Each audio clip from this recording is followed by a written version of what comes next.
నమస్తే, welcome to our channel. నేను సిరి.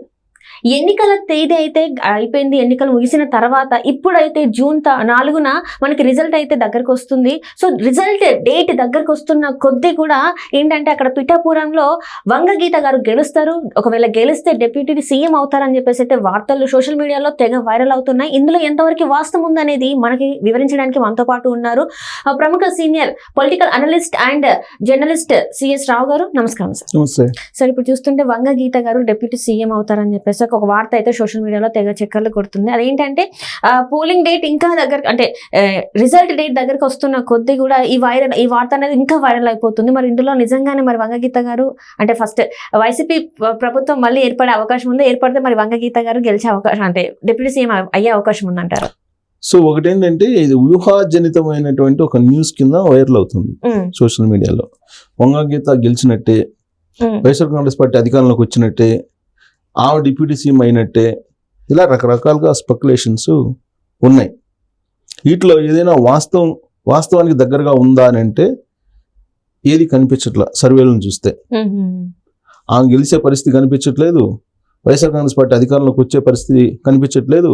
అలాంటప్పుడు డిప్యూటీ సీఎం కావడం అనేది అసలు అసంభవం, జరగనటువంటి పని సర్వేల ప్రకారం.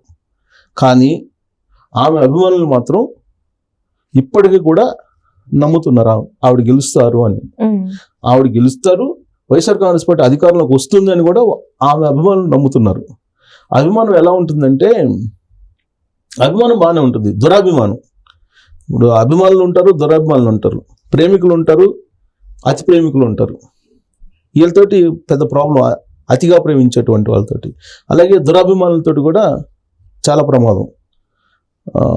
ఈ మధ్యకాలంలో హిందుత్వ బీజేపీ హిందుత్వాన్ని పెంచి పోషిస్తుంది అని చెప్పి అంటున్నారు కదా. ఆ క్రమంలో కాంగ్రెస్ పార్టీ వాళ్ళు వాడినటువంటి పదం ఏంటంటే హిందోన్మాదులు.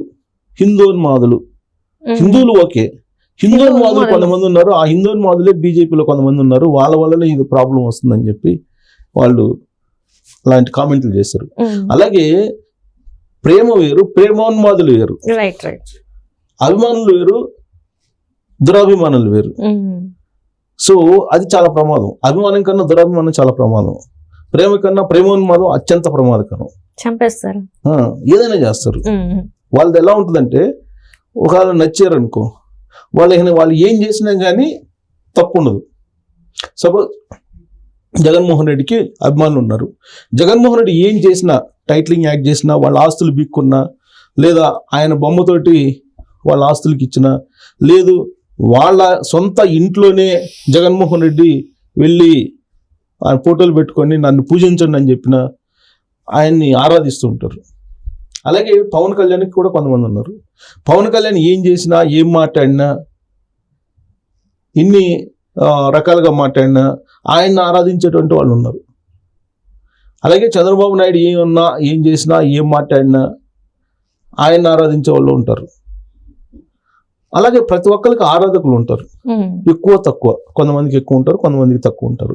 ఈ ఆరాధకుల్లో ఆరాధించేటువంటి వాళ్ళలో వాళ్ళు తప్పులని ఎంచలేరు. అంటే తప్పులు చేశారనుకో, వాళ్ళు ఆ తప్పుల్ని తప్పుగా చూడలేరు. వీళ్ళు పైగా తప్పుగా చూసేటువంటి వాళ్ళని వీళ్ళు శత్రువులుగా భావిస్తుంటారు.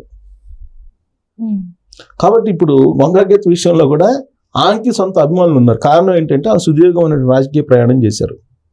రాజకీయ ప్రయాణం చేయడంతో పాటు ఆవిడ అక్కడ లోకల్గా అందరికీ అందుబాటులో ఉండేటువంటి లీడర్గా పేరుంది.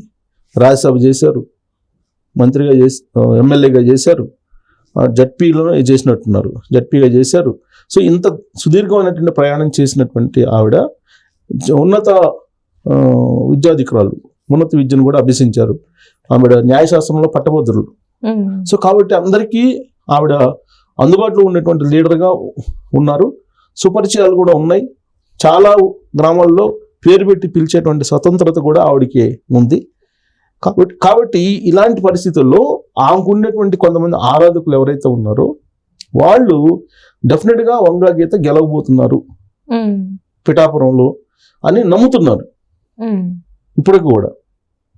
కానీ వాస్తవాలు అక్కడ వేరు. వాస్తవంగా అక్కడ పరిస్థితులు వేరేగా కనిపిస్తున్నాయి. ఇప్పుడు అక్కడ పిఠాపురంలో పవన్ కళ్యాణ్ పోటీ పోటీ చేస్తున్నాడు, కూటమి తరపు నుంచి పోటీలో ఉన్నారు. పోలింగ్ అయిపోయింది. పోలింగ్ అయిపోయిన తర్వాత ఆయన మెజార్టీల మీద బెట్టింగ్లు కట్టుకుంటున్నటువంటి పరిస్థితి ఇప్పుడు.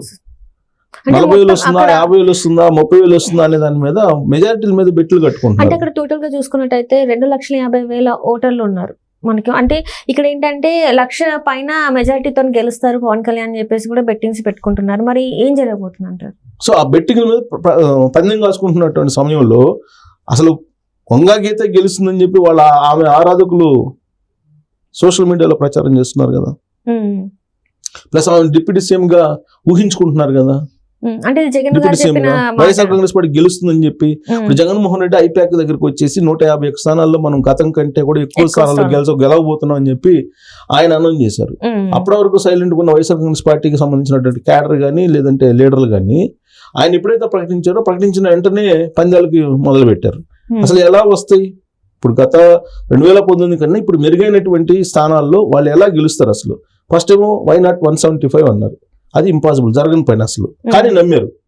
ఎందుకు నమ్మారు అంటే నేను ఇందాక చెప్పాను, అతి అభిమానం అంటారు. అత్యాభిమానులు, ఆరాధకులు, అత్యాభిమానం, అత్యాభిమానంగా దురాభిమానం అలాంటివి చేస్తుంది అనమాట. వాస్తవాలని గ్రహించలేదు దురాభిమానం. సో అలానే జగన్మోహన్ రెడ్డి వై నాట్ 175 అంటే నమ్మారు, వై నాట్ 25 అంటే నమ్మారు. అంటే ఎంపీలు వై నాట్ 25 అంటే నమ్మారు అని అంటే గుడ్డిగా నమ్ముతున్నారు. నమ్మే వాళ్ళు ఉంటారు ప్రతి వాళ్ళకి. సో కాబట్టి నడిచింది. కానీ వాస్తవాలు భిన్నంగా ఉంటాయి అనేది వాళ్ళకి అర్థం కాదు. చెప్పినా కానీ వాళ్ళు వినే పరిస్థితిలో ఉండరు.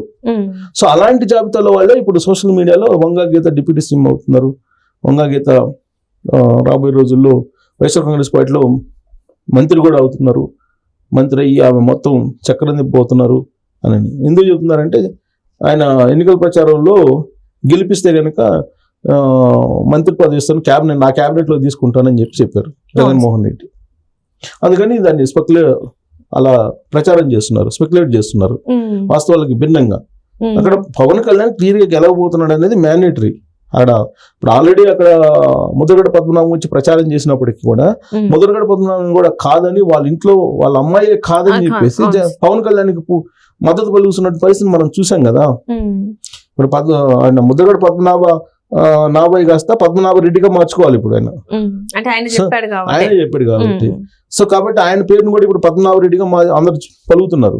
వాళ్ళ ఇంట్లో వాళ్ళే వ్యతిరేకిస్తున్న పరిస్థితి కదా. ఇప్పుడు జగన్మోహన్ రెడ్డిని వాళ్ళ ఇంట్లో వాళ్ళు వ్యతిరేకిస్తున్నారు, పద్మనాభ ముద్రగడని కూడా వాళ్ళ ఇంట్లో వాళ్ళు వ్యతిరేకిస్తున్నారు. అసలు వైఎస్ఆర్ కాంగ్రెస్ పార్టీలో ఉండేటువంటి చాలా మంది ఎమ్మెల్యేల ఇళ్లలో వాళ్ళే వ్యతిరేకిస్తున్నారు వాళ్ళని. సో ఇలాంటి పరిస్థితుల్లో వంగా గీత డిప్యూటీ సీఎం ఎలా అవుతారు? ఇదంతా కావాలని కొంతమంది సోషల్ మీడియాలో స్పెక్యులేట్ చేసినటువంటి న్యూస్ కింద మనం భావించాలి. సో పవన్ కళ్యాణ్కి అక్కడ ఎంత మెజారిటీ వస్తుంది అనే దాని మీద విస్తృతంగా చర్చ జరుగుతుంది. అయినంత మాత్రం చేత వంగా గీతను కంప్లీట్ గా మనం తీసేయడానికి లేదు. పర్ఫెక్ట్ పొలిటీషియన్, దాంట్లో డౌట్ లేదు. ఆవిడ సుదీర్ఘకాలం రాజకీయాల్లో ఉన్నారు, అనేక పదవులు ఆవిడ నిర్వహించారు, అనుభవం ఉంది. అక్కడ లోకల్ పీపుల్కి ఆవిడ సన్నిహితంగా ఉంటారు.